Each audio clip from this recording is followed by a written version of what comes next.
एक छोटे से गांव में शंभू शिल्पकार रहता था। वो पहाड़ों से बड़े बड़े पत्थर तोड़कर लाता और उससे मूर्तियां बनाता। इस रोजगार में मेहनत तो बहुत ज़्यादा थी और आमदनी कम। शंभू दिन भर धूप पसीने में पत्थर तोड़ता। एक दिन शंभू काम करते हुए सोचता है कि यह छोटा मोटा काम करने से क्या फ़ायदा, ठीक से 2 वक्त की रोटी भी नसीब नहीं होती। अगर मैं बड़ा आदमी बन जाऊं तो काम भी ज़्यादा नहीं करना होगा और बैठकर आराम से ऐश मौज करूँगा।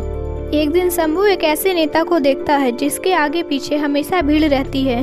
उस नेता को हाथ जोड़कर प्रणाम करने वाले सैकड़ों लोग खड़े रहते हैं। अब शंभू ने नेता बनने की ठान ली। कुछ दिनों में वह नेता बन गया। नेता बनने के बाद जब शंभू रैली कर रहा था तब धूप काफी तेज थी। धूप की गर्मी वह सहन नहीं कर पाया और बेहोश होकर वहीं गिर गया। होश आने पर उसने पाया कि वह बिस्तर पर लेटा हुआ है। बिस्तर पर लेटे लेटे वह सोचने लगा कि नेता से ज्यादा ताकतवर तो वो सूर्य है जिसकी गर्मी कोई सहन नहीं कर पाता।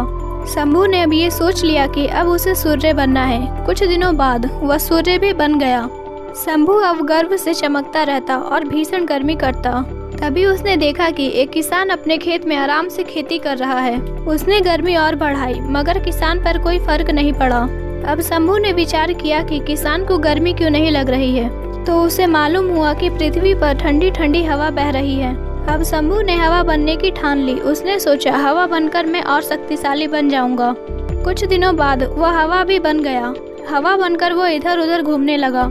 अचानक उसके सामने एक बड़ा सा पहाड़ आ गया। शंभू उस पहाड़ के पार नहीं जा सका। तब उसने सोचा मैं इससे भी बड़ा पहाड़ बनकर रहूंगा। कुछ समय बाद वह विशाल पर्वत बन गया। अब उसे अपने शक्तिशाली और बड़े होने का घमंड हो गया। कुछ दिनों बाद उसे हथौड़ी और छेनी की आवाज़ परेशान करने लगी। वो काफ़ी परेशान हो गया। उसकी आवाज़ इतनी कठोर थी कि उसके शरीर को तोड़े जा रही थी। शंभू ने जब नीचे देखा तो एक शिल्पकार उसके पर्वत को तोड़ रहा था। लेकिन शंभू अब दोबारा मजदूर नहीं बनना चाहता था। वो काफ़ी परेशान था। जब शंभू की नींद खुली तो उसने पाया कि अभी वह बिस्तर पर लेटा हुआ था।